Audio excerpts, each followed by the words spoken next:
Shalom dan selamat pagi Bapak Ibu serta pemuda-pemudi yang diberkati Tuhan. Apa kabarnya? Hari ini Senin 30 Januari 2023, saya Pendeta Indah Sriatun bersama Sophie Olivia Gracia Syakian mengajak kita semua mengadakan renungan pagi bersama Gereja Kristen Oikumene di Indonesia dengan pola 4M, yaitu menerima, merenungkan, melakukan, dan membagikan. Renungan kali ini mengambil tema dengar firman yang diucapkan Tuhan. Marilah kita bersatu dalam doa. Terima kasih ya Tuhan, untuk pagi hari ini kami akan mengadakan renungan pagi. Ajarkanlah kepada kami untuk memahami kebenaran firman-Mu. Dalam nama Tuhan Yesus kami berdoa, amin. Pembacaan firman Tuhan pada pagi hari ini diambil dari Mika 6 ayat yang pertama sampai kedua. Baiklah dengan firman yang diucapkan Tuhan, bangkitlah, lancarkanlah pengaduan di depan gunung-gunung, dan biarlah bukit-bukit mendengar suaramu. Dengarlah, hai gunung-gunung, pengaduan Tuhan, dan pasanglah telinga, hai dasar-dasar bumi. Sebab Tuhan mempunyai pengaduan terhadap umatnya, dan Ia berperkara dengan Israel. Mari kita menemukan pertanyaan-pertanyaan itu dengan menjawabnya dari Mika 6 ayat 1 dan 2. Apakah yang harus didengar oleh bangsa Israel pada ayat 1? Yang harus didengar adalah firman yang diucapkan Tuhan. Apakah yang dialami bangsa Israel pada ayat yang kedua ini sehingga Mika menuntunnya untuk mengadukannya kepada Allah? Mika mengajarkan dan sekaligus menghendaki supaya umat pilihan Allah yang dikasihnya ini mengadukan persoalan-persoalan yang sedang terjadi kepada Allah. Allah sangat mengerti apa yang terjadi atas bangsanya, yaitu atas ketidakadilan yang diterimanya. Terima kasih untuk jawabanmu. Saudara, bangsa Israel dikenal sebagai bangsa yang tegar tengkuk. Ketika ia merasa senang, ia melupakan Tuhan dan bahkan sampai menyakiti Tuhan. Nah, Mika memperhatikan tegar tengkuknya ini, dan Mika ingin supaya ia pun memiliki kepekaan kepada Allah. Maka Mika melihat bahwa bangsa yang tegar tengkuk ini juga merasakan ketertindasan yang dialaminya, yaitu dia tertindas oleh orang-orang kaya.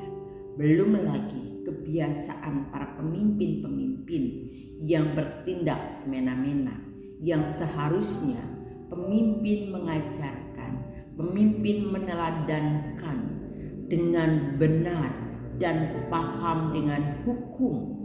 Namun hukum yang ia buat dirusak dan dipergunakan untuk kepentingan diri sendiri, tidak berpihak kepada orang-orang yang tersisih.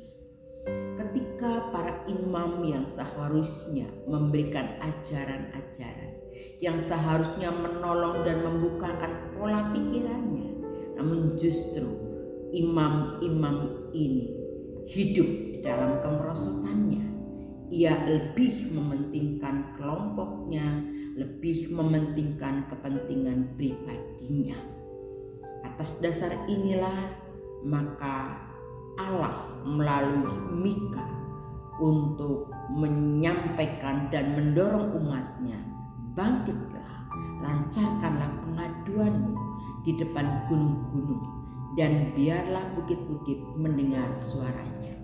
Artinya, adukanlah, ceritakanlah, berbicaralah, katakanlah dengan sejujurnya apa yang menjadi pergumulanmu, apa yang menjadi bebanmu.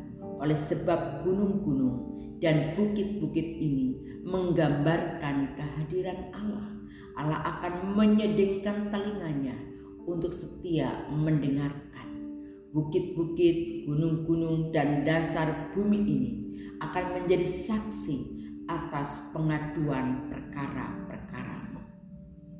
Saudara, Nabi Mika memperlihatkan kepada kita bagaimana Tuhan yang setia, Tuhan yang mengasihi itu ingin supaya umatnya pun mengerti tentang kesetiaan dan kasih sayang Dia. sehingga Dia memberikan kesempatan untuk umatnya mengadukannya kepada Dia. Demikian pula Allah pun menghendaki untuk mendengarkan apa yang diadukannya kepada umatnya. Dengan demikian Allah ingin menjalin, memberikan pengertian kepada umatnya, supaya umat mengerti bahwa Allah pun mengeluh atas perbuatan-perbuatan manusia. Dengan demikian ketika manusia menyadari dan manusia berbalik kepadanya, maka ia akan merasakan keadilan Allah, kesetiaan Allah kepada umatnya. Dengan mengingatkan kasih karunia yang dahulu, Allah mendakwa umat di depan pengadilannya. Allah berperkara dengan umatnya. Allah mau mengadili dan menuntut umatnya akan perlakuannya yang tidak setia terhadap kasih dan kesetiaan yang diberikan dalam hidup umatnya yang dicintainya itu. Untuk itu, marilah kita melakukan. Yang pertama, bagaimanakah cara saudara selama ini dalam menghidupi firman Allah?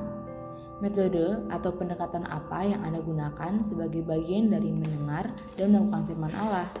Yang kedua, setelah merenungkan firman Tuhan ini, apakah tindakan konkret Anda ketika Allah terus memberikan firman-Nya tanpa mempertimbangkan keberadaan diri Anda? Untuk itu, mari bagikanlah kebenaran firman Tuhan hari ini kepada teman, saudara, anggota komsel, teman sekolah, teman kantor, ataupun di mana Tuhan mengizinkan saudara untuk berkata-kata. Mari Bapak Ibu Saudara kita menutupnya di dalam doa.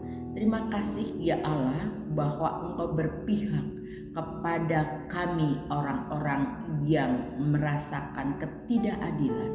Karena kami tahu Engkau bertindak adil untuk setiap umat manusia. Dalam nama Yesus Kristus kami berdoa. Terima kasih Bapak Ibu Saudara-saudari sekalian yang telah bersaat teduh bersama dengan keluarga kami. Selamat beraktivitas. Tuhan Yesus memberkati kita semuanya. Amin.